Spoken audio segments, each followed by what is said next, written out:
7:22 de la mañana, estamos de vuelta en Altavoz en Vital 91.1 FM de tu dial y Tribu Televisión Canal 20. Estamos con el doctor Jorge Guillén, él es economista, profesor de finanzas en la Universidad de San. Muy buenos días, profesor, bienvenido a Altavoz en Vital. ¿Qué tal? ¿Cómo están? Encantado. Hemos dado el anuncio, el gobierno elevó la unidad impositiva tributaria. ¿Para qué sirve? Sí, la UIT, ¿no? Justo estábamos mostrando un poco hace unos minutos que es una digamos una unidad que se utiliza para el tema de impuestos, para el pago de impuestos. Cuando haces entre brackets los pagos de impuestos, por ejemplo, la menor tasa impositiva es 10% y sobre 8 UITs más o menos, ¿no? O algo así. Entonces, ahora lo van a incrementar. Me acuerdo hace 5 años o un poquito más era 4.000 soles, ahora está en 5.300. Lo han aumentado de 200 en 200 hasta llegar a ese número. En algunos casos conviene porque tú vas a necesitar tener ingresos mucho más altos para pagar más impuestos. O sea, puedes quedarte en un bracket en ese bracket menor de 10% ganando este monto y pagar solamente esta cantidad. En otros casos también te puede favorecer, por ejemplo, para el bono de mi vivienda. Claro. Porque ahora tienes una valla bien alta y puedes calificar. Algunos se salían de esa valla de UIT y ya no calificaban. Ahora podrían calificar también. Esto es importante. Luego también para multas, ¿no? O multas legales o disposiciones legales, ¿no? O una papeleta, por ejemplo, tránsito, ¿no? 10 UITs, punto 1 UIT, punto 5 UIT, ya tienes que pagar ahora más. O sea, en algunos casos como que tienes que pagarle más al Estado, y en otros casos como que te favorece. Sí, y entre año y año no solamente se ha venido aumentando en 200 soles, porque del 2022 al 2023 pasó de 4.600 a 4.950, 350 soles más. Eso demuestra también de la necesidad de la caja fiscal, porque esto tiene que ver obviamente con ingresos para el país. Aunque puede generar, bueno, con estos 200 soles no, pero con la cantidad de dinero que se ha incrementado en los últimos años, como dices, esto puede generar que mucha gente haga recibos por honorarios, por ejemplo, y cuando están llegando ya al bracket de la UIT, se lo pasan a otra persona para pagar, ¿no? Como dijo Lisa, ¿no? Entonces, y luego hay una pequeña evasión o más informalidad también, ¿no? Porque en realidad, por ejemplo, ahora que estaba en el sur, en Ica, pueden ponerte papeletas de 2.000 soles, 2.500 soles, ¿no? Por velocidad. Claro. Son montos que en Europa o en Estados Unidos creo que ni se pagan, ¿no? Son bastante fuertes, ¿no? Y hay autobuses, por ejemplo, que están con un montón de papeletas, un montón de UITs encima y siguen circulando. El valor de las multas es mayor que el valor del vehículo. Jorge, ¿cómo está la situación de la economía mundial? ¿En qué escenario estamos? ¿Cómo nos disponemos a ingresar al próximo año 2025 a nivel internacional? Sí, estamos en una situación un poquito complicada. Bueno, hay un cambio de gobierno en Estados Unidos. La óptica de Estados Unidos no es a revisar los aranceles del Perú, porque Perú no está en la mira de Estados Unidos. Quizás México sí puede revisar, como en el pasado. China. Trump lo hizo. Con China también. Tenemos a una China que está creciendo a 5 o 7%, la India también está creciendo a buenas tasas. No tenemos ninguna relación comercial con India, pero sí con China, y más ahora cuando ha venido el presidente y más ahora que tenemos el puerto. Asia ha crecido bastante, como dijo Julio Velarde, y América Latina está muy estancada. Y el Perú está por debajo del promedio. O sea, América Latina está debajo del promedio mundial y el Perú está debajo del promedio de América Latina. Estábamos acostumbrados a estar por encima del promedio regional, ¿no? Regional y mundial. Y mundial. Sí. Este crecimiento de 3,2%, como lo señala el BCR y lo ratifica la presidenta Dina Boluarte para este año, es nada prácticamente. Sí, es un crecimiento inercial que, bueno, si la presidenta se queda, vamos a estar en ese escenario. No hay cambio constitucional, no hay un escenario Armagedón, un escenario muy catastrófico, pero es un crecimiento muy inercial que no garantiza empleo para la nueva población económicamente activa, ¿no? Para los jóvenes. ¿Mantendremos este tipo de crecimiento para el próximo año? Sí, probablemente hasta que termine este gobierno. Vamos a asumir, ¿no?, que termina el gobierno, porque también si no termina, ¿quién puede venir? ¿Con qué ideas? ¿No? Entonces, no hay un cambio estructural positivo. Probablemente sí terminemos en 2-3% para los próximos años hasta el 2026. ¿Sí? Las entidades financieras están ajustando sus comisiones para el 2025. ¿A qué se debe esto? Sí, lo que pasa es que Quizás considerando el crecimiento, acuérdate que también las cajas este año tuvimos digamos, la quiebra de la caja Sullana, ¿no? Que fue absorbida por la caja Piura. Así es. Y eso es más que nada por el deterioro del portafolio debido al bajo crecimiento económico. Las que más sufren son justamente las cajas y las cooperativas, ¿no? Los bancos también un poco. Entonces probablemente todos deben estar ajustando, hacen un análisis stress testing siempre y van para el escenario, al peor escenario, ¿no?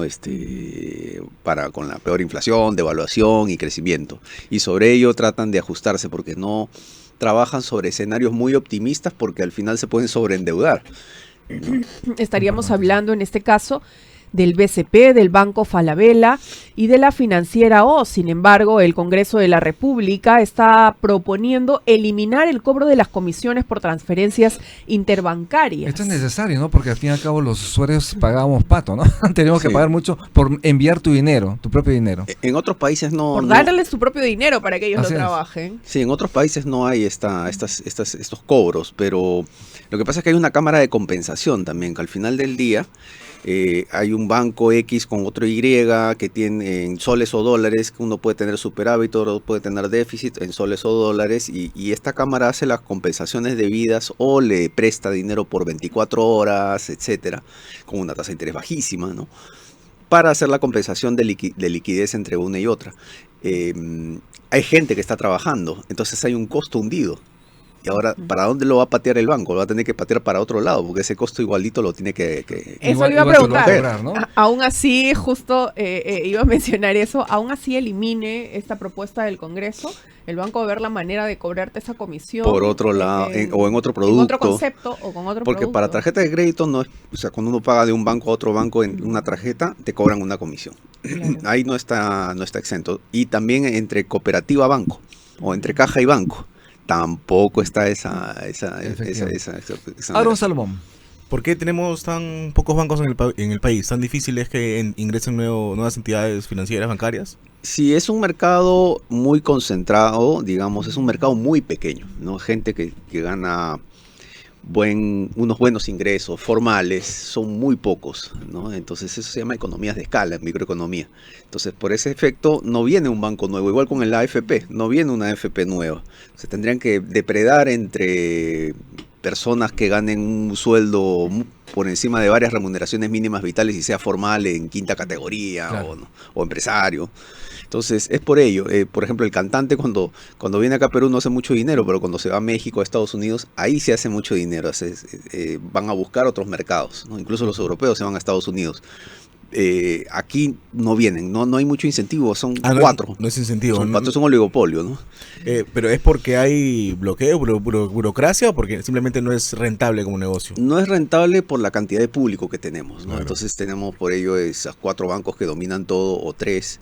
Creo que el Scotia va a ser absorbido por Santander, me parece. ¿Ah, sí?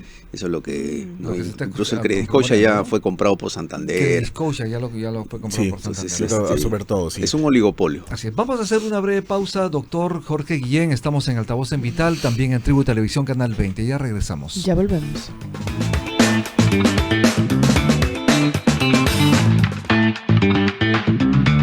Siete con 33 de la mañana, estamos de vuelta en Altavoz en Vital 91.1 FM de tu dial y en Tribu Televisión Canal 20. Jorge, en algún momento, en una entrevista anterior, dijiste que habías ganado mucho dinero y en buena hora que se gana dinero cuando invertiste en cobre.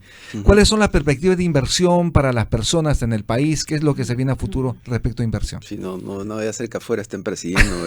Sí, Rumi, por favor. Y es que eso es así, o sea, Sí, pero eso si fue tienes hace un tiempo, ya me lo gasté para que no estén afuera Para esperando. información pública, ya no. Ya por gasté. Pero ya lo fue gasté. interesante, ¿no? Porque había una oportunidad de inversión en cobre y estas oportunidades existen. ¿Cuáles son las que se vienen? ¿Cómo te hiciste millonario?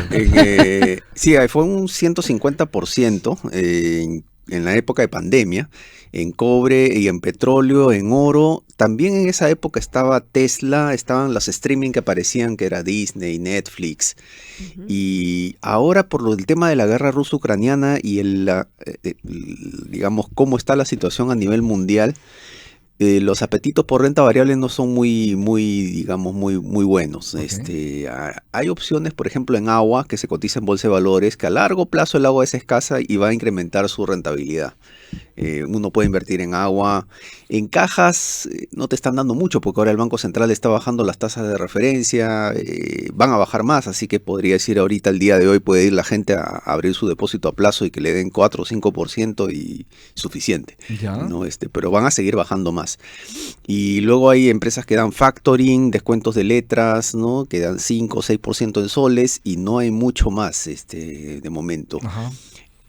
No solamente en esa situación, sino en la época de la crisis del subprime, que fue el 2009, en oro también invertí y gané 40% al año. 40% al año es, O sea, caramba, cuando es hay, importante, es como el dicho, a río revuelto ganancia pescadores. Cuando hay algo así medio raro en el mundo, el oro podría ser un activo refugio, y en el caso de pandemia fue porque las actividades productivas habían restringido un poco la evolución del cobre y petróleo, pero luego ya se reactivaron, ¿no? Con rapidez. Justo la tasa de interés de referencia del Banco Central de Reserva bajó a 5%. Esto, sin embargo, demora en que los bancos puedan aplicarlo también, reduciendo las tasas de los créditos, y asimismo también sube un poquito como decías tú, los aportes, ¿no? Los ahorros para los usuarios. Pero, ¿qué tanto en política monetaria podríamos avanzar hacia una mayor disminución de la tasa de interés? Lo que pasa es que hay concentración bancaria, ¿no? Entonces, hace un poco en paralelo con el ejemplo del petróleo, ¿no? Cuando el precio del petróleo está subiendo, inmediatamente los grifos suben. Pero en el pandemia, cuando el precio del petróleo bajó, incluso hasta por debajo de su costo de almacenamiento, Sí, claro. casi no bajaba nada, bajaba un poquito, ¿no? Entonces es por la concentración, se ponen de acuerdo, la colusión, el cartel, y se ponen de acuerdo y no bajan el precio. Igual es con los bancos, cuando suben lo patean inmediatamente, eso pasó el año pasado, que subían las tasas de referencia por la inflación. Pero ahora está a la inversa en todo el mundo, están estimulando la economía bajando las tasas, pero no se traslada, sobre todo en créditos o en activos pasivos que tienen las tasas, ¿no? Las tasas de crédito versus las tasas de depósito. Estas de acá, las de crédito bajan poquito, pero las de depósito bajan un montón. Y todos se ponen de acuerdo para mantener sus márgenes bancarios altos. Efectivamente, sí, pues sabemos que los bancos están cobrando muchísimo. Las medianas, las pequeñas empresas no pueden acceder a créditos efectivos y tienen que recurrir lamentablemente pues al gota a gota. Y esto es pernicioso para el país y para ellos mismos, ¿no? Para la misma economía y para el fisco, obviamente, Jorge. Sí, siempre en la época de Reactiva Perú, pues se hablaba un poco que las empresas pequeñas eran los que no estaban recibiendo el apoyo estatal, la garantía estatal, porque no hay seguridad de que puedan regresar el dinero, de que tienen un portafolio muy riesgoso y no hay seguridad de que puedan devolver el dinero. Sí, ahí hay un problema con las microfinancieras, ¿no? Diciembre representa una de las temporadas comerciales más importantes del año por la campaña navideña. Bajo este contexto y de acuerdo a algunas cifras que hemos visto, los peruanos gastarían aproximadamente 300 soles en sus compras navideñas. ¿Está el peruano en capacidad de gastar este dinero con la crisis por la que estamos atravesando? Sí, dentro de los componentes de la demanda agregada es consumo, inversión, gasto de gobierno, exportación e importación. El único motor que está funcionando es consumo. O sea, sí tenemos tráfico en las calles, no sé si porque están cerrando calles, pero tenemos bastante tráfico en determinadas calles, hasta Navidad o más. Año Nuevo también la gente celebra bastante o van a las playas, Día del Padre, el Día de la Madre.